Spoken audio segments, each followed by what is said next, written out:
होगा, public remand में ले। पब्लिक रिमांड पुलिस रिमांड से बहुत खतरनाक होता है। मेरी इस बात पे तवज्जो दिया जाए और याद रखे भाइयों, कोई भी हो, हिंदू की बहन हो और मुस्लिम की बहन हो, बहन बहन होती है, लड़की लड़की होती है। मैं एक लड़की हूँ, मैं बर्दाश्त नहीं करूंगी। तीसरी बात, गाय हम खाएंगे। प्राइम मिनिस्टर जी, आपको हमने मास्टर शेफ का डिग्री नहीं दी है, हमने आपको मास्टर शेफ के लिए नहीं चुना है। गाय खाना तुम्हारी आस्था है कि तुम नहीं खाओगे। तुम तो शाकाहारी हो यार, तुमको मांसाहारी का मतलब क्या मालूम है? तुम क्यों रोक लगवा रहे हो? तुम बैन क्यों लगा रहे हो? 2.5 साल में तुमने ये क्या तांडव कर दिया? अगर ये तांडव है ना, तो याद रखना महादेव का जो तांडव था ना, ये तांडव यास्मीन अरोरा करेगी पूरे हिंदुस्तान के साथ। और याद रखना, पूरी औरतें भारत की काली माँ बनेगी, काली माँ। याद है ना तांडव काली माँ का, माँ पार्वती का, याद है ना? एक रूप मैं लूंगी वो। भारतों की औरतों से मैं रिक्वेस्ट करती हूँ, घर में केरोसिन होता है, घर में लाल मिर्ची पाउडर होता है, पानी में डालो। रेप करने आते हैं ना, चलो उनको ये करो, पानी उनके आंख पे डालो, केरोसिन डालो और खड़े हो जाओ माचिस लेके, जब तक वो हिजड़ा तुम्हारे घर से नहीं जाए। डालो केरोसिन, क्योंकि कोर्ट कोई भी कानून इसके अगेंस्ट नहीं जाएगा।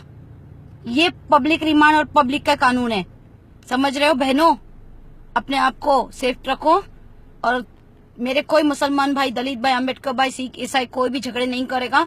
और इन कुत्तों को इनकी जात दिखाओ जो झगड़े करवाते हैं। पाकिस्तान जाओ, इंडिया से जाओ, ये करो, भारत को मुसलमान मुक्त करो। तेरे बाप का राज है, भारत मुक्त करेगी तू।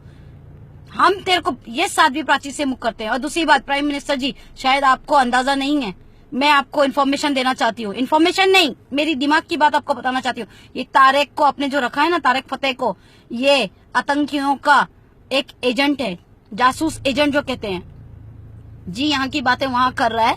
आप मेहरबानी करें, इसको रफा दफा करें, नहीं तो भारत के टुकड़े ये खुद करेगा। आप लोगों को इतनी अक्ल नहीं है कि एक मुसलमान खुद इस्लाम के खिलाफ होगा? नहीं होगा, कभी नहीं होगा। ये कौन सा मुसलमान है ये तारेक फतेह? इसको बैन करवाओ। और नकवी बैंड है।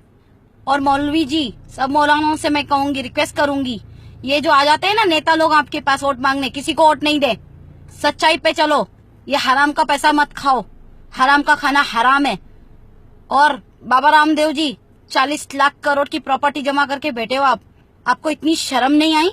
आप हमारी आस्था से खेलते हो। आपके प्रोडक्ट में गौमूत्र है भाइयों। जो मुसलमान भाई है जिनके लिए गौमूत्र हराम है, गोबर हराम है, जो चीज हराम है वो नहीं करो, तो प्रोडक्ट बंद करो। बाबा रामदेव का प्रोडक्ट कोई नहीं खाएगा, कोई नहीं खाएगा, गौमूत्र है। जय हिंद, जय इस्लाम।